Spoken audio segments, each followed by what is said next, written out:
قد آتينا لقمان الحكمة أن اشكر لله ومن يشكر فإنما يشكر لنفسه ومن كفر فإن الله غني حميد الله رب العالمين বলেন ولقد آتينا لقمان الحكمة আমি লোকমানকে হিকমত তথা প্রজ্ঞা দান করেছি। হিকমতের ব্যাখ্যায় মুফাসসিরিনে কেরাম বলেন দ্বীনের বুঝ, স্বপ্নের তাওয়ির, সত্য মিথ্যা পার্থক্য করার যোগ্যতা সহ অনেকগুলো গুণের সমন্বয়কে বলা হয় হিকমত। হযরত লোকমান প্রজ্ঞাময় একজন ব্যক্তি ছিলেন, কিন্তু তিনি নবী ছিলেন না। প্রত্যেকটা নবী কিন্তু হিকমতওয়ালা, কিন্তু সব হিকমতওয়ালা নবী নয়। তাফসীরের মধ্যে হাদিস আসছে হযরত লোকমানকে দুটো জিনিসের প্রস্তাব দেওয়া হয়েছে, অফার করা হয়েছে। লোকমান, আপনি যদি চান নবুয়াত গ্রহণ করতে পারেন, আপনি যদি চান হিকমতও গ্রহণ করতে পারেন। প্রত্যেকটা নবী হিকমতওয়ালা, কিন্তু সব হিকমতওয়ালা নবী নয়।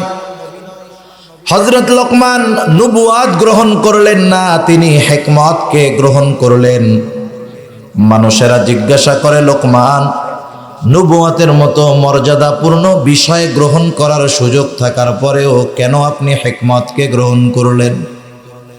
হযরত লোকমান জবাবে বললেন, শোনো, একটা হলো জিম্মাদারি দেওয়া আর একটা হলো জিম্মাদারি নেওয়া। দুইটার মধ্যে তফাৎ আছে। আল্লাহ তাআলা আমাকে জিম্মাদারি দেন নাই, বরং আমাকে নেওয়ার সুযোগ দিয়েছেন। আল্লাহ তাআলা যদি নিজের থেকে আমাকে নবুয়াত দান করতেন, এই নবুয়াতি জিম্মাদারি পালন করার জন্য যা কিছু প্রয়োজন সব কিছুর ব্যবস্থাপনা আল্লাহ তাআলা গ্রহণ করতেন। আর যদি আমি নিজের থেকে নবুয়াতকে গ্রহণ করতাম, এই দায়িত্ব পালন করতে গিয়ে যদি কোনো ত্রুটি বিচ্যুতি হতো, তাহলে আল্লাহ তাআলার সামনে আমাকে জবাবদিহিতার কাঠগড়ায় দাঁড়ানো লাগতো। যেহেতু আল্লাহ তাআলা নিজের থেকে আমাকে দেন নাই, এজন্য আমি গ্রহণ করি নাই। তিনি যদি সরাসরি আমাকে নবুয়াত দিতেন, তাহলে তো কোনো সমস্যা ছিল না। যেহেতু অপশন আছে, বুঝতে হবে এখানে কোনো রহস্য আছে। হযরত লোকমান ব্যক্তিগত জীবনেও একজন প্রজ্ঞাবান ব্যক্তি ছিলেন। তার কথা এবং কাজ সব কিছুর মধ্যে হিকমত পাওয়া যাইত, রহস্য থাকতো, শিক্ষা পাওয়া যাইত। জীবনের প্রারম্ভে হযরত লোকমান এক ব্যক্তির ছাগল চড়াইতেন। ছাগলের মালিক একদিন এসে লোকমানকে বলে, ও লোকমান, তুমি আমার জন্য একটা ছাগল জবাই করবা এবং ছাগলের উৎকৃষ্ট মাংস আমার সামনে হাজির করবা। হযরত লোকমান একটা ছাগল জবাই করলেন। ছাগলের জিহ্বা আর হৃৎপিণ্ড, এই দুইটা অংশ নিয়ে মালিকের সামনে হাজির। বলে, মালিক, এই দুটো হলো ছাগলের সর্ব উৎকৃষ্ট অংশ। এইবার মালিক বললেন, লোকমান, তুমি আর একটা ছাগল আমার জন্য জবাই করবা আর ছাগলের সবচাইতে নিকৃষ্ট অংশ আমার সামনে হাজির করবা। প্রথমে বলছে সবচাইতে উৎকৃষ্ট অংশ আনবা, এরপরে সবচাইতে নিকৃষ্ট অংশগুলো আনবা। হযরত লোকমান আর একটা ছাগল জবাই করলেন। এইবারও তিনি হৃৎপিণ্ড আর জিহ্বা, এই দুটো অংশ নিয়ে মালিকের সামনে হাজির। মালিক বলে, লোকমান, তুমি কি আমার সাথে মজা করো নাকি? সর্বোৎকৃষ্ট অংশ আনতে বললাম, এটা আনলা। নিকৃষ্ট অংশ আনতে বললাম, এটা আনলা। তুমি কি আমার সাথে মজা করো? হযরত লোকমান বলতেছে, মালিক, কারো যদি এই দুইটা অংশ ভালো হয়ে যায়, তার সব কিছু ভালো হয়ে যায়, আর যার এই দুইটা অংশ খারাপ হয়ে যায়, তার সব কিছুই খারাপ হয়ে যায়। কে কোন বংশের, কোন গোত্রের, কত উচ্চ ডিগ্রিধারী, বিষয়টা এটা নয়, বরং যার দিল আর জবান ভালো হয়ে যায়, সে সবচেয়ে উৎকৃষ্ট হয়ে যায়। আর যার এই দুইটা জিনিস খারাপ হয়ে যায়, সে যত সুদর্শন হোক, যত উচ্চ ডিগ্রিধারী হোক, যত উচ্চ বংশীয় হোক, সে সবচাইতে নিকৃষ্ট হয়ে যায়। ঠিক কিনা বলেন? হযরত লোকমানকে আল্লাহ তাআলা হিকমত, প্রজ্ঞা, জ্ঞান দান করেছেন। কেন? আনিশকুর লিল্লাহ। আল্লাহ তাআলা বলেন, আমি এই হিকমত নামক নেয়ামতটাকে দান করেছি যাতে সে আমি আল্লাহ তাআলার কৃতজ্ঞতা প্রকাশ করে। নেয়ামত পাওয়ার পর কৃতজ্ঞ ব্যক্তি কেমন, এটা বোঝার জন্য কিছু আলামত আছে। আলামত সমাজের মধ্যে দেখবেন কিছু মানুষ আছে, এক সময় পায়ে দেওয়ার জুতা ছিল না, গায়ে দেওয়ার পোশাক ছিল না, কালের পরিবর্তনে এক সময় যেমনে হোক ধনী হয়ে গেছে, টাকা পয়সা হয়ে গেছে। যখন সম্পদের মালিক, টাকা পয়সার মালিক, আপনি যদি মানুষের সামনে তার ওই কষ্টের অতীতকে স্মরণ করায় দেন, যদি গিয়ে বলেন, ভাই আজকে আপনি হাজার হাজার কোটি টাকার মালিক, শত শত কোটি টাকার মালিক, অথচ 40 বছর আগে আপনার পায়ে দেওয়ার জুতা ছিল না, গায়ে দেওয়ার পোশাক ছিল না। মানুষের সামনে, তার ফ্রেন্ড সার্কেলের সামনে, তার বন্ধুদের সামনে যদি আপনি তার কষ্টের অতীতকে স্মরণ করায় দেন, কিছু মানুষ আছে দেখবেন আপনার দিকে চোখ গরম করে ধমকের সুরে আপনার জবানকে বন্ধ করে দিতে চাইবে। আছে না কিছু মানুষ? আপনি যখন তার কষ্টের এই অতীতকে স্মরণ করায় দিচ্ছেন, সে লজ্জা পাইতেছে, তার প্রেস্টিজে লাগতেছে। তাহলে বুঝে নেবেন এই লোকটা হলো নাশকর গোজার বান্দা। সে তার কষ্টের অতীতকে অস্বীকার করে, স্বীকার করতে চায় না, বরং সে মানুষের সামনে বলতে চায়, আমি একাই ধনী না, আমার অতীতের 14 পুরুষও ধনী ছিল। আবার কিছু কিছু আল্লাহর বান্দা এমন আছে যাদের এক সময় সম্পদ ছিল না, টাকা পয়সা ছিল না, মানুষের সামনে যদি তার ওই কষ্টের অতীতের কথা স্মরণ করায় দেন, তাহলে সে লজ্জা পায় না, বরং সে আল্লাহ তাআলার শুকরিয়া আদায় করে বলে, হ্যাঁ একটা সময় আমার কিছুই ছিল না, আল্লাহ তাআলা আজকে আমাকে অনেক সম্পদ দিয়েছে। তাহলে বোঝা গেল এই লোক হলো শুকরগুজার বান্দা। হযরত লোকমানের ব্যাপারে আল্লাহ তাআলা যে কথা বলতেছেন, যে লোকমানকে আমি শুধু হিকমত নামক নেয়ামত দিয়েছি তা নয়, আল্লাহ তাআলা কেমন যেন বলতে চান, এই লোকমান আমার শুকরগুজার একজন বান্দা। সুবহানাল্লাহ। স্বয়ং আল্লাহ তাআলা বলতে চান যে আমার নেয়ামত পেয়ে লোকমান তার অতীতকে ভুলে যায় নাই। হযরত লোকমান কেমন ছিলেন? প্রথম জামানায় তো ছাগল চড়াইছেন, আর এক সময় ওনার খ্যাতি, প্রসিদ্ধি দুনিয়াব্যাপী ছড়ায় গিয়েছিল। এখন তো আপনারা 3 দিনের তাফসীর মাহফিল করেছেন, উলামায়ে কেরামকে দাওয়াত দিয়ে আনছেন, কিন্তু হযরত লোকমান ওই জামানায় ইউটিউব ছিল না, ফেসবুক ছিল না, মানুষের পরিচিতির এরকম মাধ্যম ছিল না, মিডিয়া ছিল না। ওই জামানায় দূর দূরান্ত থেকে প্রতিদিন শত শত হাজার হাজার মানুষ হযরত লোকমানের কাছে আসতো ওয়াজ শোনার জন্য। শ্রোতারা যাইয়া ওয়াজ শুনতো, এই জন্য ওই ওয়াজ শোনা মানার প্রতি দরদ ছিল। হযরত লোকমান ওইরকম একদিন হাজার মানুষের সামনে ওয়াজ করতেছেন। উপস্থিত শ্রোতাদের মধ্যে একজন হঠাৎ করে দাঁড়িয়ে বলে, লোকমান, আপনার ওয়াজ শুরু করার পূর্বে আপনার কাছে আমি কিছু বিষয় জানতে চাই। লোকটা দাঁড়ায় প্রশ্ন করতেছে, আমি আপনার কাছে কিছু বিষয় জানতে চাই। হযরত লোকমান বললেন, হ্যাঁ বলো। এইবার লোকটা বলতেছে, আপনি কি সেই লোকমান যেই লোকমান আমার সাথে জঙ্গলের মধ্যে বাগানে ছাগল চড়াইতো? আপনি কি সেই লোকমান নাকি? একটু চিন্তা করে দেখেন, ছাগল চড়ানো লোকমান হাজার মানুষের সামনে ওয়াজ করবে, একজন দাঁড়ায় বলতেছে, আপনি কি সেই লোকমান নাকি? আমরা হইলে এক ধমক দিয়া বলতাম, বেটা বয়, ওইখানে কথা বলবি না। আমার ধমকের সাথে সাথে 5 থেকে 10 জন তার আশেপাশের তারে পারলে সাইবা ধরতো। ঠিক কিনা বলেন? কিন্তু হযরত লোকমান এমনটা করেন নাই। তিনি বললেন, হ্যাঁ আমি হলাম সেই লোকমান। যে এক সময় জঙ্গলে জঙ্গলে ছাগল চড়াইছে, আমি সেই লোকমান। এইবার লোকটা প্রশ্ন করতেছে, আপনি তাহলে একটু আমাকে বলেন কোন গুণের কারণে আল্লাহ তাআলা আপনাকে এত মর্যাদা দিলেন, সম্মান দিলেন? এইবার হযরত লোকমান বলতেছে, সে কথা অহেতুক কথাবার্তা ত্যাগ করা। এইরকম কয়েকটা বিষয়ের কথা উল্লেখ করে হযরত লোকমান বললেন, আল্লাহ তাআলা এই বিষয়গুলোর কারণে আল্লাহ রব্বুল আলামিন আমাকে এমন সম্মান দিয়েছে।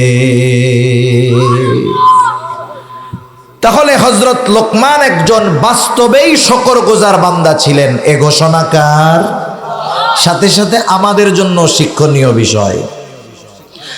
আল্লাহ তাআলা জানায়া দিচ্ছেন, শুনে নাও, ওয়ামাই ইয়াশকুরু ফাইন্নামা ইয়াশকুরু লিনাফসিহি, যে আমার নেয়ামত পাওয়ার পর শুকরিয়া আদায় করে সে সেইটা তার নিজের জন্যই করে। কারণ নেয়ামত পাওয়ার পর কেউ যদি শুকরিয়া আদায় করে আল্লাহ তাআলার কোনো লাভ নাই, বরং কেউ যদি নেয়ামত পাওয়ার পর শুকরিয়া আদায় করে এটা লাভ তার নিজের। এজন্য আল্লাহ তাআলা কোরআনুল কারীমের মধ্যে বলেন, লা ইন শাকারতুম লা আযীদান্নাকুম। আল্লাহ তাআলা বলেন, তোমরা যদি নেয়ামতের শুকরিয়া আদায় করো আমি আল্লাহ তোমাদের জন্য নেয়ামতকে আরো বাড়ায়া দিব। আল্লাহ তাআলা বলেন, ওমান কাফারা, আর যারা শুকরিয়া আদায় করে না, আল্লাহ তাআলার নেয়ামতের নাশুকরি করে, আল্লাহ তাআলার এই কৃতজ্ঞতা প্রকাশ করে না, বরং কুফরি করে, অস্বীকার করে, তারা যদি মনে করে আমি শুকরিয়া আদায় করলে আল্লাহর মনে হয় লাভ হবে, আল্লাহ তাআলা তাদেরকে জানায়া দিয়া বলেন, ওয়ামান কাফারা ফাইন্নাল্লাহা গনিয়্যুন হামিদ। আর যারা কুফরি করে তারা জাইনা রাখুক, আল্লাহ তাআলা হলেন স্বপ্রশংসিত অমুখাপেক্ষী এক মহান সত্তা। মানুষ যদি তার শুকরিয়া আদায় নাও করে আল্লাহ তাআলার কোনো লস নাই। গোটা দুনিয়ার মানুষ যদি আল্লাহর নাশুকরি করে আল্লাহ তাআলার কোনো লাভ আছে? ক্ষতি আছে? গোটা দুনিয়ার মানুষ যদি আল্লাহর প্রশংসা করে লাভ নাই, না করলেও ক্ষতি নেই। মোট কথা হলো আল্লাহ তাআলা এখানে জানায় দিলেন যে লোকমান একজন প্রজ্ঞাবান ব্যক্তি, শুকরগুজার বান্দা।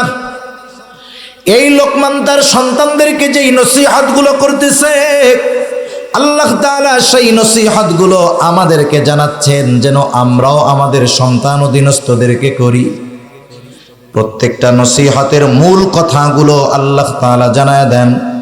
এক নাম্বার, হযরত লোকমান তার সন্তানকে তাওহীদের শিক্ষা দিয়েছেন। কিসের শিক্ষা একটু জোরে বলেন? আল্লাহ তাআলার একত্ববাদের শিক্ষা। মক্কার কাফেররা কিন্তু আল্লাহ তাআলাকে বিশ্বাস করত, কিন্তু আল্লাহ তাআলার প্রতি তাদের তাওহীদের ব্যাপারে তারা অনেক দূরে ছিল তাওহীদ থেকে। অথচ আল্লাহ তাআলার জাতের উপরে বিশ্বাস করত, আল্লাহ তাআলার অস্তিত্বে তারা বিশ্বাসী ছিল, কিন্তু তারা তাওহীদবাদী ছিল না, একত্ববাদ তাদের মধ্যে ছিল না, তারা শিরকের সাথে জড়ায় গিয়েছিল। এই জন্য মক্কার মুশরিকরা চিরস্থায়ী জাহান্নামী। শুধু আল্লাহ তাআলার জাত অস্তিত্বকে বিশ্বাস করলে হবে না। মক্কার মুশরিকরা আল্লাহ তাআলাকে কেমন বিশ্বাস করত আল্লাহ তাআলা কোরআনুল কারীমে তাদের বিশ্বাসের কথা বলেন। আল্লাহ তাআলা বলেন, ওয়ালা ইন সাআলতাহুম মান খালাকাস সামাওয়াতি ওয়াল আরদা লায়াকুলুন্নাল্লাহ। আল্লাহ তাআলা বলেন, আপনি যদি মক্কার মুশরিকদেরকে জিজ্ঞাসা করেন মান খালাকাস সামাওয়াতি ওয়াল আরদ, আসমান এবং জমিনের স্রষ্টাকে, নবীকে আল্লাহ তাআলা বলতেছেন, আপনি যদি মক্কার মুশরিকদেরকে জিজ্ঞাসা করেন আসমান এবং জমিনের স্রষ্টাকে, আল্লাহ তাআলাই জানায় দেন তারা আপনার এই প্রশ্নের জবাবে তাদের দেবদেবীর কথা বলবে না, লাত মানাত উজ্জার কথা বলবে না, হুবলের কথা বলবে না। তারা আপনার এই প্রশ্নের জবাবে বলবে লায়াকুলুন্নাল্লাহ, অবশ্যই অবশ্যই আসমান জমিনের স্রষ্টা হলেন আল্লাহ। সৃষ্টিকে অবিশ্বাসের মাধ্যমে স্রষ্টাকেও অবিশ্বাস করা হয়ে যায়। যেমন নাস্তিকেরা বলে এ পৃথিবী এমনেই সৃষ্টি হয়েছে। নাস্তিকেরা কি বলে? এ পৃথিবী এমনেই সৃষ্টি হয়েছে। যে বলে পৃথিবী এমনেই হয়েছে, তাহলে এ কথার মাধ্যমে পৃথিবীর স্রষ্টাকে সে অস্বীকার করে বসে এমনিতেই। মক্কার মুশরিকেরা যেহেতু স্রষ্টা হিসাবে আল্লাহ তাআলাকে বিশ্বাস করে, তাহলে তারা আল্লাহর জাতে বিশ্বাসী, আল্লাহ তাআলাকে তারা বিশ্বাস করত, অথচ আল্লাহ তাআলার সাথে শিরিক করত। তাওহীদ থেকে তারা দূরে ছিল, যার কারণে হযরত লোকমান মোমেন, সন্তানও মোমেন, সন্তানকে হযরত লোকমান শিক্ষা দিচ্ছে, আমার সন্তান খবরদার আল্লাহ তাআলার সাথে শিরিক কইরো না। তাওহীদের শিক্ষা দিচ্ছেন তথা ঈমানের শিক্ষা দিচ্ছেন হযরত লোকমান তার সন্তানকে। এখান থেকে আমরা কি শিখলাম? আমরা শিখলাম আমরাও দুনিয়ায় আমাদের সন্তানদেরকে ABCD হাট্টিমা টিম টিম শেখানোর আগে তাদেরকে আল্লাহর পরিচয়, তাওহীদের শিক্ষা, ঈমানের শিক্ষা প্রথমে দিতে হবে। ঠিক কিনা বলুন? হযরত লোকমান সন্তানকে বলতেছে, ওয়াইদ ক্বালা লুকমানু লিবনিহি ওয়া হুয়া ইয়াইদুহু ইয়া বুনাইয়া লা তুশরিক বিল্লাহ। হযরত লোকমান তার সন্তানকে ওয়াজ করতেছে, উপদেশ দিচ্ছে, হে আমার বৎস, লা তুশরিক বিল্লাহ, আল্লাহ তাআলার সাথে শিরিক কইরো না, আল্লাহর জাতের সাথেও কইরো না, আল্লাহর সিফাত তথা গুণাবলীর সাথেও শিরিক কইরো না। কারণ শিরিক হলো মহাজুলুম, মহা অন্যায়, মহাপাপ। শিরিক এমন পাপ, এটা ঈমানকে খায়া দেয়। কিছু পাপ আছে এর কারণে শাস্তি হবে, তবে ঈমান নষ্ট হয় না। কিন্তু শিরকের এমন কিছু প্রকার আছে যেগুলোর কারণে ঈমান নষ্ট হয়ে যায়। আর আল্লাহ তাআলা বলেন, শিরিক ছাড়া যত গুনাহ আছে আল্লাহ তাআলা মাফ করে দিবেন, কিন্তু শিরকের গুনাহ আল্লাহ তাআলা ক্ষমা করবেন না। আল্লাহ তাআলা বলেন, ইন্নাল্লাহা লা ইয়াগফিরু আন ইউশরাকা বিহি ওয়া ইয়াগফিরু মা দুনা যালিকা লিমান ইয়াশা। আল্লাহ তাআলা জানায় দেন, শিরিক ছাড়া অন্যান্য গুনাহগুলো আল্লাহ তাআলা মাফ করে দিবেন। আর আল্লাহ তাআলা বলেন, ইন্নাশ শিরকা লাযুলমুন আযীম। শিরক হলো মহা অন্যায়, মহাপাপ। এজন্য প্রত্যেকটা বাবার তার সন্তানকে প্রথমে শিক্ষা দিতে হবে তাওহীদের শিক্ষা, ঈমানের শিক্ষা, আল্লাহ তাআলার একত্ববাদের শিক্ষা। এটা দিতেই হবে। এটা যদি কোনো সন্তানকে তার বাবার শিক্ষা না দেয়, তাহলে সন্তানের হক নষ্টকারী হবে। এরপরে আল্লাহ তাআলা পিতামাতার প্রতি কিছু নির্দেশ দিয়েছেন, আমি ওইটা শেষে বলবো দরকার হয়। আমি যে মূল আলোচনা করতে চাই যে সন্তানদের ব্যাপারে আমাদের কি করণীয়, কি করতে হবে। আল্লাহ তাআলা যে কথাগুলো হযরত লোকমানের নসিহতের আলোকে আমাদের জানিয়েছেন, সে বিষয়গুলো আমরা একটু আলোচনা করি। একটু মনে রাখবেন কষ্ট করে। 1 নম্বরে সন্তানদেরকে ঈমানের শিক্ষা দিব। কিসের শিক্ষা? একটু জোরে বলেন তো। ঈমানের শিক্ষা। 2 নম্বর, সন্তানদের ব্যাপারে আল্লাহ তাআলা হযরত লোকমানের যে উপদেশ সেটা বলতেছেন। 2 নম্বরে শিক্ষা দিতে হবে আল্লাহ তাআলার কুদরত, আল্লাহ তাআলার ক্ষমতার ব্যাপারে। হযরত লোকমান এবার তার সন্তানকে বলতেছেন, ইয়া বুনাইয়া ইন্নাহা ইন তাকু মিসকালা হাববাতিন মিন খারদালিন ফাতাকুন ফি সখরাতিন আও ফিস সামাওয়াতি আও ফিল আরদি ইয়াতি বিহাল্লাহ। হযরত লোকমান তার সন্তানকে বলতেছে, হে আমার বৎস, ইন্নাহা এর দ্বারা উদ্দেশ্য হলো সকল ধরনের পাপ। কোন কোন মুফাসসির বলেন উদ্দেশ্য হলো শিরিক, এক কথায় পাপ। হে আমার বৎস, ইন্নাহা তোমার এই কর্মটা। আবার কোন কোন মুফাসসির বলেন কর্ম সেটা নেক আমল হতে পারে, গুনার কাজ হতে পারে। স্বাভাবিক ভাষায় ধরেন আমল, আমল ভালো হয় মন্দ হয়। আমল বললে দুইটাই অন্তর্ভুক্ত হয়ে যায়। তাহলে হযরত লোকমান তার সন্তানকে বলতেছেন, হে আমার বৎস, তোমার ওই আমলটা, ইন্নাহা ইন তাকু মিসকালা হাববাতিন মিন খারদাল, তোমার আমলটা যদি সরিষা দানা পরিমাণ হয়, ফাতাকুম ফি সখরাতিন আও ফিস সামাওয়াতি আও ফিল আরদ, তোমার ওই আমলটা তুমি যদি কোনো পাথরের মধ্যেও করো, আসমানেও করো, জমিনের মধ্যেও করো, তোমার ওই আমলটা যত ক্ষুদ্র হোক না কেন, তোমার ওই আমলটা কিয়ামতের দিন যিনি হাজির করবেন তিনি কে? একটু চিন্তার বিষয় জায়গায় এই গভীর রাতে আসলে সূক্ষ্ম কথা বলাও ঝামেলা, শোনাও ঝামেলা। কারণ আমরা তো এখন আওয়াজ শুনে অভ্যস্ত, ওয়াজ শুনে অভ্যস্ত নয়। আমরা এখন চা ঢেলে দেওয়া আর কফি খাওয়া শুনতে অভ্যস্ত। আমরা কোরআনুল কারীমের কথা শুনে অভ্যস্ত নয়। এগুলো শুনলে ঘুম আসে আমাদের। দেখেন না, সারা রাত ঘুম নাই, জুমার মসজিদে গেলে আল্লাহর বান্দা নাক ডাকা শুরু করে দেয়। এখন ওরে যদি জিজ্ঞাসা করেন সপ্তাহে একদিন মসজিদে আসলি, কিছু তো শুনোস না, ঘুমাস কে? আল্লাহর রহমতের ঠেলায় ঘুমাই। বুঝতে হবে এ রহমত তোর উপরে রহমত নয়, কারণ তুই মসজিদে আইসাও দ্বীনি কথা শুনতে পারিস না, তোর কপাল তো বড় পোড়া, ঠিক কিনা বলেন? যারা কোরআনুল কারীমের মাহফিলে এসে কোরআনের কথা শুনতে পারে না, এরাও ওই রকম কপাল পোড়া।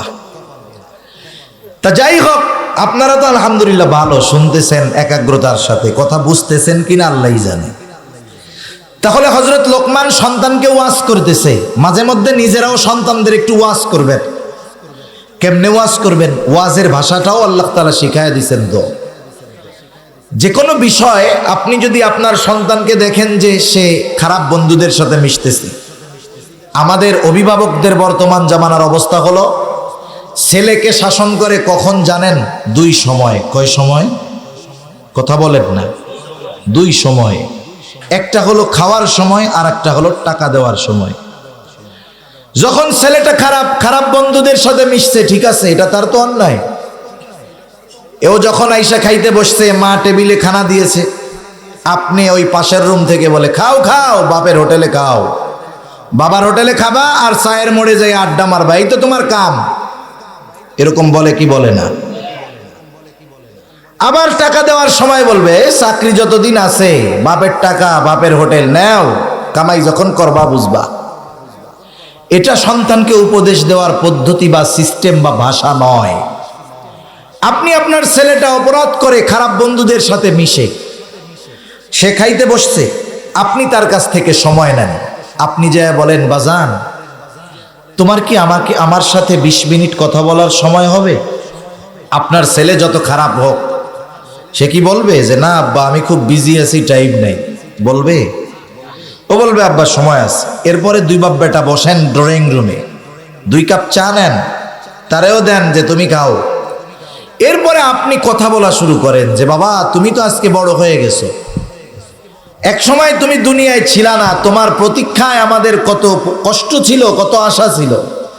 এক সময় তুমি দুনিয়ায় আসছো, তোমার আসার আনন্দে আমরা এতটা আনন্দিত ছিলাম যে আমাদের তোমাকে লালন পালন করার কষ্ট কিছুই মনে হয় নাই। তুমি অসুস্থ হলে আমরা কষ্ট পাইতাম, তোমার খুশিতে আমরা খুশি হইতাম। আল্লাহ তাআলা আজকে তোমারে বড় বানায়া দিছে, কিন্তু আফসোস আমার বাবা, তোমার কিছু কাজ, তোমার কিছু কর্ম আমাকে খুব কষ্ট দিচ্ছে। আমি তোমার ওই কাজগুলোর দ্বারা খুব কষ্ট পাইতেছি। আমার বড় আশা তুমি ওই কাজগুলো বাদ দিবা। এই জায়গায় একজন বাবা হাত উঁচু করে বলেন তো, তার ছেলে যদি একটু দুষ্টু থাকে, কোনোদিন এইরকম ছেলেটাকে নসিহত করেছেন কিনা? এক বাবাও করে নাই। তাহলে ওষুধের ডোজ দেওয়ার আগে যেখানে ট্রিটমেন্ট করবেন কেটে গেছে, ডাক্তার ওষুধ দেওয়ার আগে জায়গাটা পরিষ্কার করে আপনি আপনার কথাটা সন্তানকে মানাবেন। এক্ষেত্রে আগে কথাটা মানানোর অবস্থা তো তৈরি করতে হবে, ঠিক কিনা বলেন?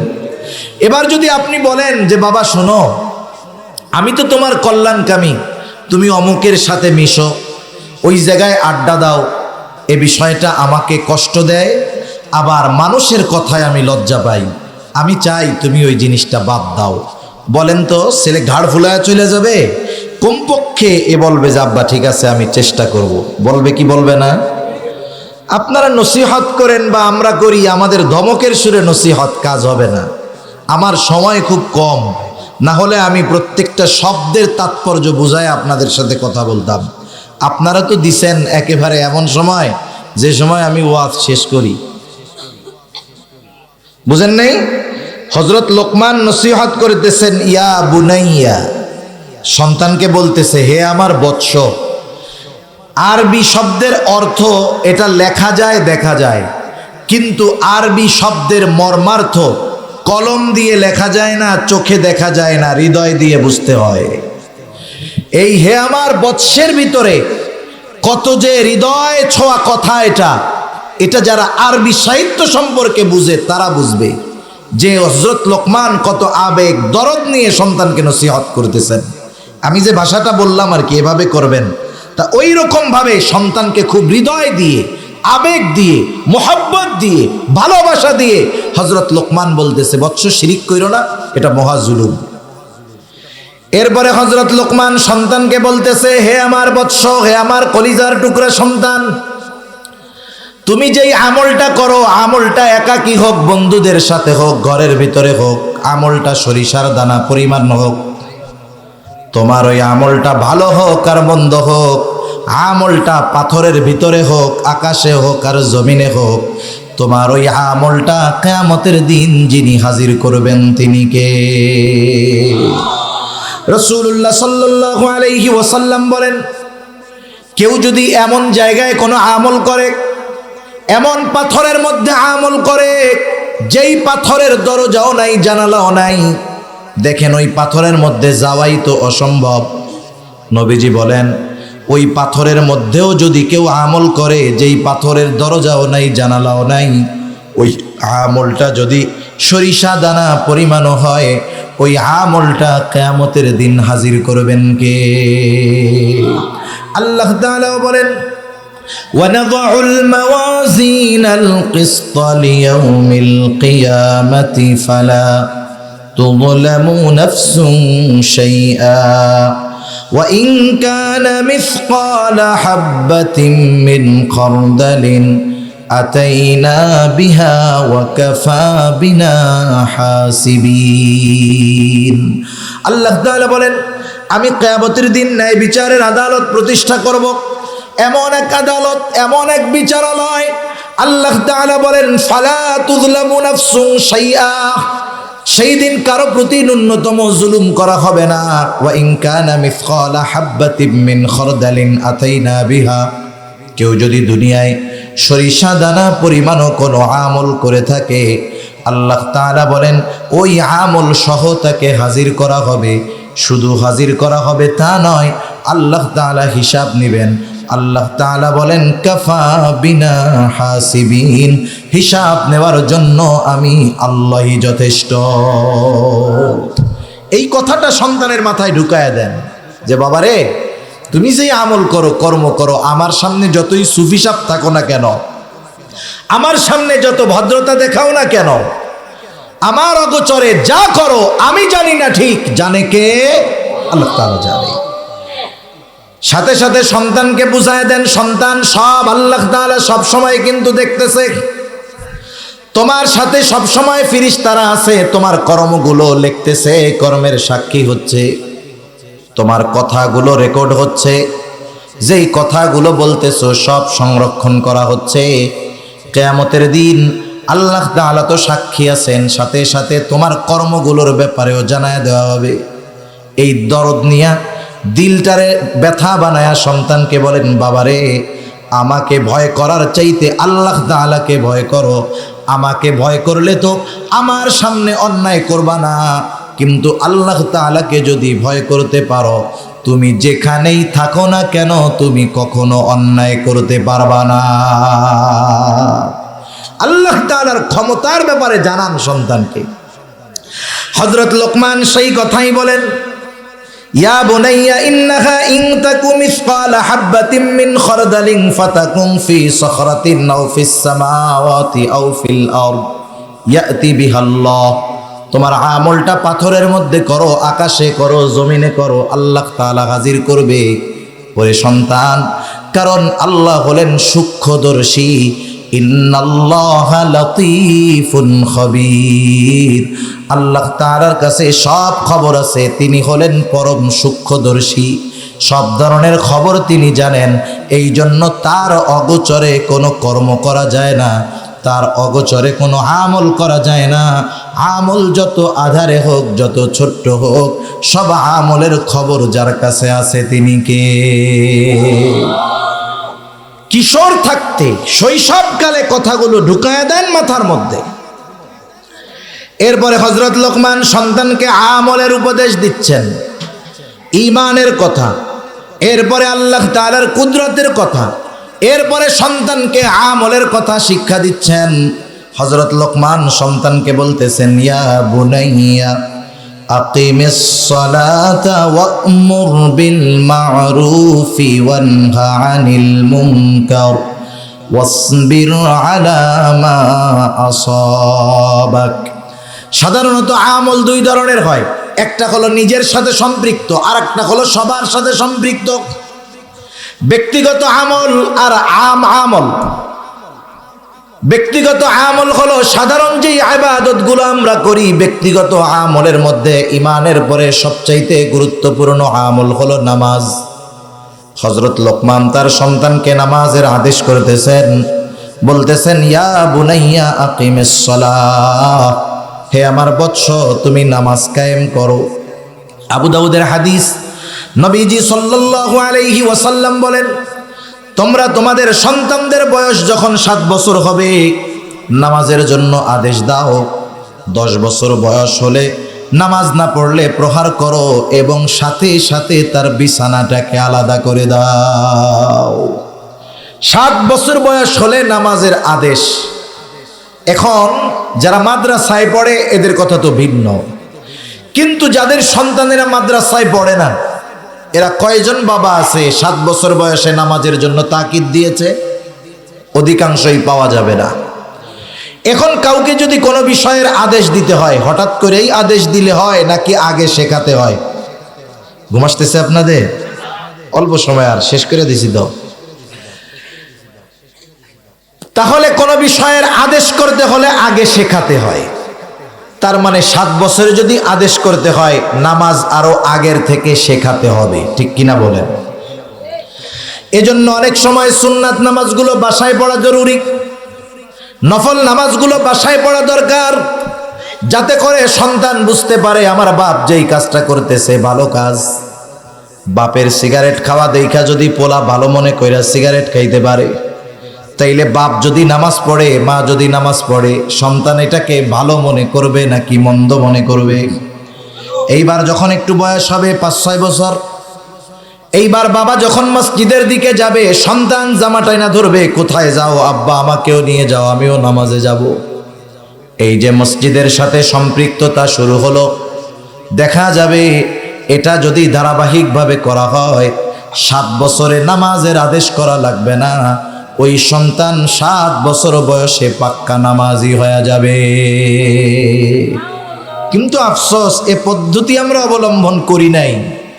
যখন শক্ত হয়ে গেছে, দেখেন না যারা কুমার, এখন তো নাই, মাটির তৈজসপত্র যারা বানায়, হায় হায় কি নিপুণ কারিগর তারা। চাকা ঘুরায়, মাটিটাকে চাকার উপরে রাইখা হাতের নৈপুণ্যতা প্রদর্শন করে কত সুন্দর সুন্দর ডিজাইনের পাতিল বানায় ফেলে, তাই না? এই কুমার যতই এক্সপার্ট হোক না কেন, দক্ষ হোক না কেন, মাটিটা যদি একটু শক্ত হয়, পারবে? হায় হায়, 7 বছর থেকে নামাজের আদেশ করেন নাই, আগের থেকে শিখান নাই, 14 বছর বয়স 15 বছর বয়সে ঠ্যাং সাইফা ধরলেও নামাজ পড়বে না। কারণ যখন নরম ছিল তখন নামাজ শিখান নাই। যখন দেখছেন সন্তান তো শয়তান হয়ে যাইতেছে, এইবার হুজুরের কাছে আসে, হুজুর একটু নামাজ পড়তে কর। পোলাকে বলেন যে বাবা একটু মসজিদে চলো, একটু তাবলিগে চলো, তখন তো সে শক্ত মাটি হয়ে গেছে, কাজ হবে না, কষ্ট হবে। এজন্য সময় থাকতে, নরম থাকতে সন্তানকে সম্পদে পরিণত করতে হবে, ঠিক কিনা বলেন? তাহলে 7 বছর বয়সে নামাজের আদেশ, 10 বছর বয়সে নামাজ না পড়লে প্রহার করতে হবে। একজন বাবা হাত উঁচা করে আমারে বলেন যে আমার ছেলে নামাজ না পড়ার কারণে খানা বন্ধ করে দিয়েছি, প্রতিদিন প্রহার করেছি, হয়তো 1-2 দিন বলছেন, পিটাইছেন, এরপরে যেই সেই, এরপরেও আপনি তাকে ঘরে লালন পালন করতেছেন, খানা খাইতে দিচ্ছেন, তাহলে বোঝা গেল এই দায়িত্বটা আপনি যথাযথভাবে পালন করলেন না। সেই জন্য সন্তানদেরকে যদি নামাজি বানাতে হয়, একেবারে শৈশব থাকতেই নামাজে অভ্যস্ত করতে হয়। সাথে সাথে আল্লাহ তাআলার কাছে দোয়া করতে হয়, রব্বি জাআলনি মুকিমাস সালাতি ওয়া মিন যুররিয়াতি।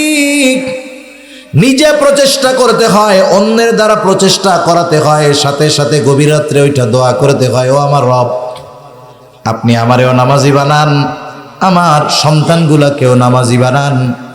দেখা যাবে বেনামাজির বাবা এ কথা কমই বলতে পারবে যে প্রত্যেকটা সময় সে তার সন্তানের জন্য এই দোয়া করছে।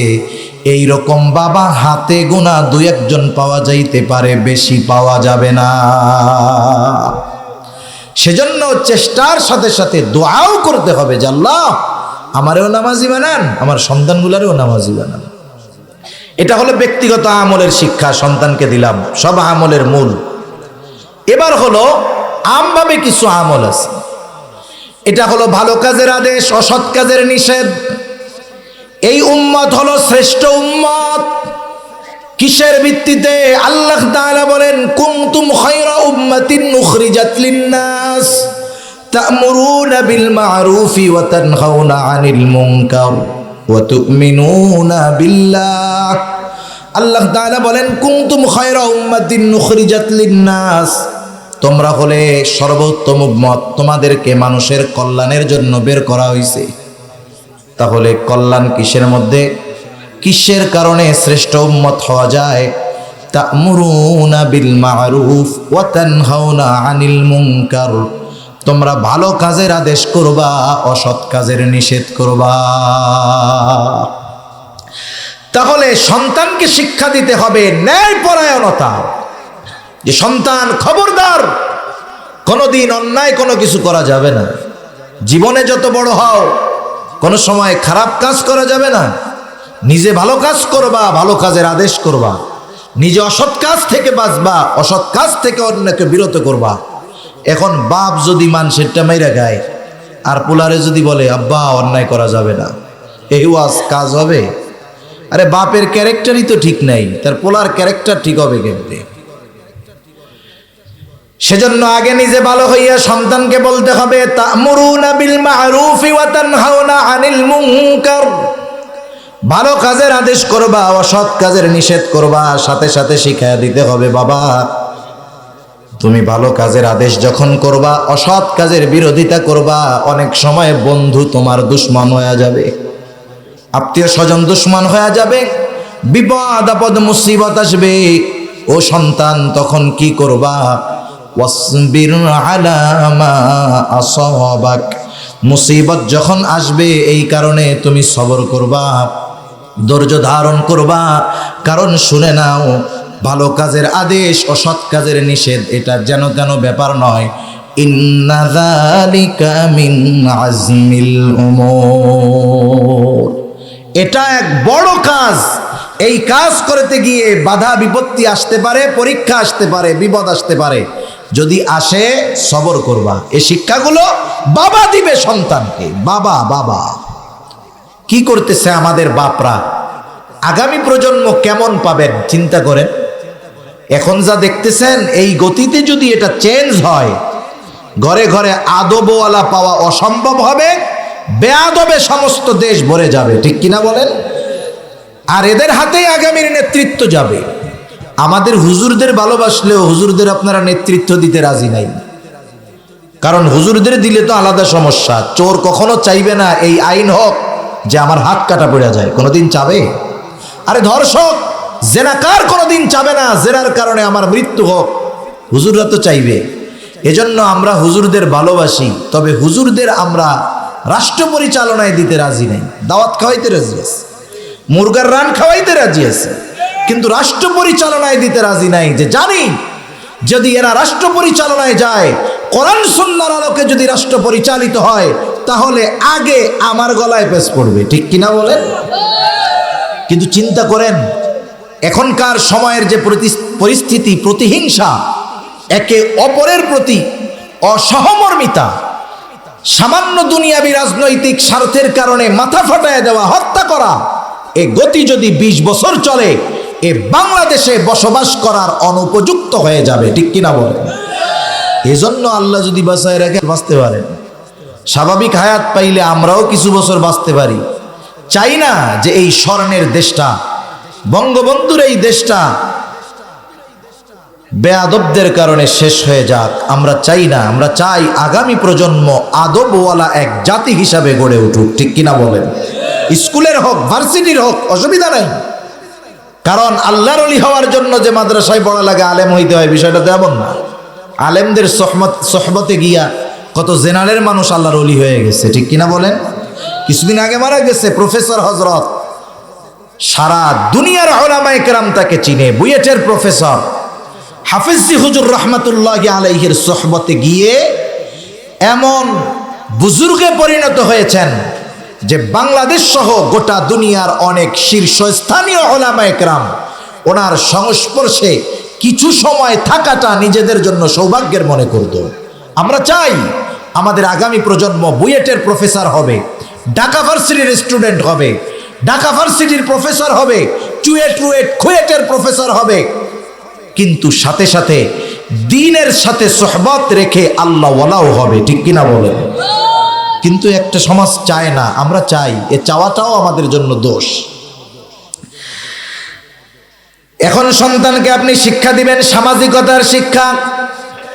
হযরত লোকমান সন্তানকে সামাজিকতার শিক্ষা দিয়েছেন।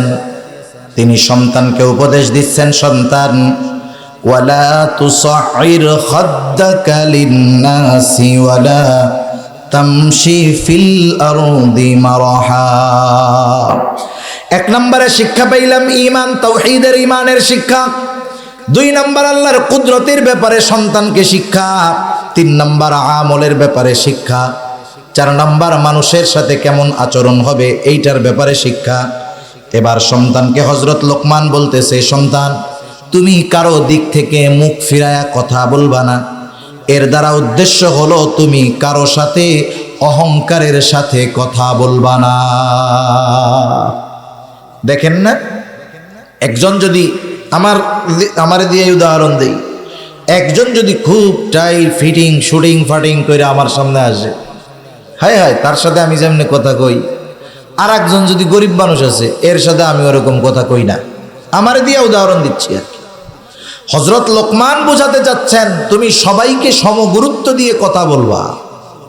আল্লাহ রসুল এরকম ছিলেন, সাহাবায়ে কেরাম এরকম ছিলেন। আল্লাহ রসুলের কাছে যদি গ্রাম থেকে একজন লোক আসতো মূর্খ, নবীজিও তার কথা সমগুরুত্ব সহকারে শুনতেন। যতটুকু একজন প্রভাবশালী ব্যক্তির কথা নবীজি গুরুত্ব দিয়ে শুনতেন, একজন গরিব অসহায় বেদুইনের কথাও নবীজি সমগুরুত্ব দিয়ে শুনতেন। হযরত লোকমান বলতেছে অহংকার করবা না, তোমার চাইতে যে ছোট তার সাথে তুমি তিরস্কার ভাব করবা না, অহংকার নিয়ে চলবা না। সাথে সাথে ওয়ালা তামশি ফিল আরদি মারহা, জমিনের মধ্যে দর্প ভরে চলবা না, বুক ফুলায়া জোরে জোরে পা ফলায়া চলবা না। এটা অহংকারের বহির্প্রকাশ, আল্লাহ তাআলাও পছন্দ করেন না। আল্লাহ তাআলা বলেন ওয়ালা তামশি ফিল আরদি মারহা ইন্নাকা লান তাখরিকাল আরদা ওয়া লান তাবলুগাল জিবালা তুলা। বুক ফুলায়া পা জোরে জোরে ফালায়া জমিনে চইল না। ইন্নাকা লান তাখরিকাল আরদা, তুমি জোরে পা ফালায়া জমিনের কিছু করতে পারবা না, ফাটাইতে পারবা না। ওয়া লান তাবলুগাল জিবালা তুলা, বুক উঁচু কইরা মাথা উঁচু করে হাইটা পাহাড় সম উচ্চতা কখনো তুমি অর্জন করতে পারবা না। তাহলে হযরত লোকমান বলতেছে সন্তান তুমি মানুষের সাথে অহংকার করবা না, কারণ অহংকার হলো এমন এক রোগ। নবীজি বলেন লা ইয়াদখুলুল জান্নাতা মান কানা ফি কলবিহি মিসকালা হাববাতিন মিন কিবর, যার অন্তরের মধ্যে যারা পরিমাণ অহংকার, নবীজি বলেন সে জান্নাতে প্রবেশ করতে পারবে না। আর অহংকার হলো আসমান জমিনের মধ্যে সংগঠিত প্রথম পাপ হলো অহংকার। ইবলিস অহংকার করে আদম আলাইহিস সালামকে সিজদা করে নাই। এই অহংকার তুমি কারোর সাথে করবা না। জমিনের মধ্যে দর্প ভরে ভাব দেখায়া পথ চলবা না। কেন চলবা না? ইন্নাল্লাহা লা ইউহিব্বু কুল্লা মুখতালিন ফাখুর। নিশ্চয় আল্লাহ তাআলা মুখতাল আর ফাখুরকে পছন্দ করেন না। মুখতাল কে আর ফাখুর কে, দুইটার মধ্যে একটু তফাৎ আছে। মুখতাল হলো সে যে নিজেকে নিজে বড় মনে করে, সে হলো মুখতাল। কথা বুঝতেছেন নাকি? তো তাকবীর জান তো, নারায়ে তাকবীর, নারায়ে তাকবীর। মাশাআল্লাহ, ঠান্ডা দেখলাম আর কি। মুখতাল আর ফাখুর। মুখতাল হলো যে নিজেকে নিজে বড় মনে করে, একা একা ভাবে আমি বড় আলেম, আমি ভালো ওয়াইজ রে, আমি তো অনেক দান সদকা করি রে, আমি তো অনেক ইবাদত করি। মানে একা একা রসগোল্লা খায়, মনে মনে কি খায়? সে একা একা নিজেরে বড় মনে করে, সে হলো মুখতাল। আর ফাখুরকে, ফাখুর হলো আর একজনকে তুচ্ছ করে নিজেকে বড় মনে করে। শয়তান কি বলছে? আনা খায়রুম মিন, আমি তার চাইতে ভালো মনে করে যে অমকে কি লেখাপড়া পারে, ওর চাইতে আমি আরো ভালো পারি। অনেক সময় আমাদের মধ্যে হয় না, আমরা ওলামা একরামও করি, আওয়ামও করে। একজন আসছে যে অমকে খুব ভালো আলেম, ধর বেড়া কি আলেম, ওর চাইতে আমি আরো ভালো জানি। আছে না এরকম? প্রত্যেকটা ক্ষেত্রে এরকম। অমকে ভালো ইবাদত করে, আরে বেড়া ও কি ইবাদত করে, আমি প্রতিদিন 5 পারা কোরআন শরীফ পড়ি, হাফেজ না তাই, হাফেজ হইলে তো এক কদম দিতাম। তার মানে আমি আর একজনকে তুচ্ছ করে নিজেকে যে বড় মনে করে, সে হলো ফাখুর। এই দুই রোগ যার মধ্যে আছে তাকে কে ভালোবাসে না? যাকে আল্লাহ ভালোবাসে না সে যদি দুনিয়ার সব পায় কোনো লাভ আছে? এজন্য সন্তানকে শিখাবো যে সন্তান, তুমি হয়তো বড় লোকের পোলা, গরিবকে তুমি তুচ্ছ মনে করবা না, রিক্সাওয়ালারে তুচ্ছ মনে করবা না। পাওয়ার আছে, দলের ক্ষমতা আছে, ধমক দিয়া বসো আমার চিনস বেড়া, খবরদার এরকম কখনো করবা না। বাড়ির কাজের লোকের সাথে কখনো অহংকার করে কথা বলবা না, তুচ্ছ মনে করবা না। এই শিক্ষাগুলো ঘর থেকেই দিতে হবে। এরপরে হযরত লোকমান শিখায় দিচ্ছেন সন্তান কিভাবে পথ চলবা। ওয়াকসিদ ফি মাশিকা ওয়াগদুদ মিন সাউতিক ইন্না আনকারাল আসওয়াতি লাসাউতুল হামির। হযরত লোকমান শিখায় দিলেন তুমি জমিনের মধ্যে মধ্যম পন্থা অবলম্বন করে হাঁটবা। একেবারে অতি দ্রুত হাঁটবা না, একেবারে ধীরে ধীরেও চলবা না, মধ্যম পন্থা অবলম্বন করে হাঁটবা। এই পদ্ধতি হলো নববী পদ্ধতি। নবীজি অতি দ্রুত চলতেন না, নবীজি একেবারে ধীরেও চলতেন না, মধ্যম গতি অবলম্বন করে নবীজি হাঁটতেন। প্রয়োজনের ক্ষেত্রে সেটা ভিন্ন কথা। সাথে সাথে বললেন ওয়াগদুদ মিন সাউতিক, তুমি তোমার কণ্ঠস্বরকে নিচু করে রাখবা। যখন প্রয়োজন উঁচু গলায় বলতেছো অসুবিধা নাই, কিন্তু স্বাভাবিক ক্ষেত্রে কথা বলার সময় তুমি কারো সাথে উঁচু গলায় কথা বলবা না। সমাজের মধ্যে যখন মাঝে মধ্যে কথা হয়, দেখেন না একজন একজনের সাথে কথা বলে, টকশো দেখেন না আপনারা? এখনকার জামানায় তো টকশো খুব জমে। টকশো এখন শুধু মুখ দিয়া হয় না, এখন মাঝে মধ্যে হাতাহাতিও চলে ওইটার মাধ্যমে। টকশোতে যার গলা যত বড় ও মনে করে আমি জিতে গেছি, যার গলা যত বড় সে মনে করে কি আমি জিতে গেছি। অনেক সময় দেখবেন অনেকে আছে দুনিয়াতে সবচেয়ে মজার কয়েকটা কাজ আছে, যারা বদ্দিন ওদের সবচাইতে মজার কিছু কাজের মধ্যে একটা কাজ হইল যদি হুজুরদের গালাগালি করতে পারে, হুজুরদের যদি বেশি কথা বলতে পারে। ও জো বাইডেনরে যদি গালাগালি করতে পারতো, যে মজা না পাইতো অনেক সময় হুজুরদের একটু বেশি কথা বলতে পারলে ওই মজা পায়। আছে না এরকম আল্লাহর বান্দা? এখন হুজুর তো আস্তে চুপ করে গেছে। ও যখন বলতেছে হুজুর এই করেন, মানুষের বাড়ি খান, এটা করেন, সেই করেন, টাকা পয়সা উঠায় বেড়ান, উনি চুপ করে বসে আছে। এরপরে ওই বাসাল ওই উঁচু গলায় কথা বলছে যে, ও যায় মানুষের কাছে দেখছস দিছি হুজুরের বাস আজকা, আমার সামনে কথাই বলতে পারে নাই, গলা উঁচুই করতে পারে নাই আমার সামনে। এখন হুজুর যে চুপ হয়ে গেছে ও মনে করতেছে দুর্বল, আসলে তা না। হুজুর তো রহমানের বান্দা। কার বান্দা? হুজুর জানে ওটা তো একটা জাহেল, ওর সাথে কথাবার্তা বলতে আমার আল্লাহ মানা করছে। কে মানা করছে? আল্লাহ তাআলা বলেন রহমানের বান্দাদের গুণাবলীর মধ্যে একটা গুণ হলো وَإِذَا خَاطَبَهُمُ الْجَاهِلُونَ قَالُوا سَلَامًا। জাহেলরা যখন রহমানের বান্দাদের কিছু বলে, ওরা বলে ভাই ঠিক আছে, সরি সরি, আপনারটাই ঠিক। এই যে বলল যে আপনারটা ঠিক ঠিক আছে, এর দ্বারা কিন্তু সে হেরে যায় নাই, বরং সে তার নামটা রহমানের বান্দাদের তালিকায় লেখায় নিয়েছে। ঠিক কিনা বলেন?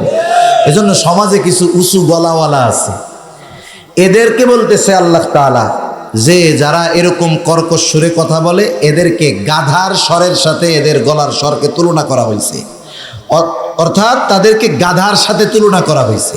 হযরত লোকমান বলতেছেন যে তোমার কণ্ঠস্বরকে নিচু রাখো, আর মনে রাখো ইন্না আনকারাল আসওয়াত লাসাউতুল হামির, নিশ্চয়ই সবচাইতে অপছন্দ কর্কশ গলার আওয়াজ হইল গাধার গলার আওয়াজ।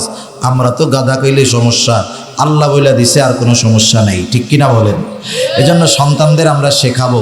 এখনকার অনেক সন্তান আছে, মুরব্বীরা কোনো কথা বললে টোন মুরব্বীর উপরে চলে যায়, এটাও বেয়াদবি। এটা কি বলেন?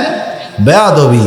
যখন আমরা কথা বলবো, যখন কথা বলবো মুরব্বীদের সাথে, তার গলার আওয়াজের চাইতে আমাদের গলার আওয়াজ নিচু হতে হবে। এটাই আদব, এটাই উচিত। এই শিক্ষাগুলো আমরা সন্তানদের দিব ইনশাআল্লাহ, দিব না?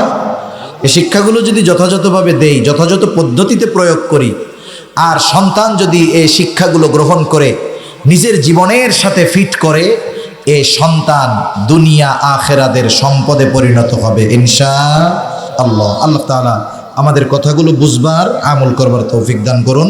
সকলে বলি আমিন। ওয়া আখিরু দাওয়ানা আলহামদুলিল্লাহি রাব্বিল আলামিন। আমি যাব। আলহামদুলিল্লাহ। এই উপস্থিতি আমরা এতক্ষণ যাবৎ কোরআন হাদিসের আলোচনা করছিলাম।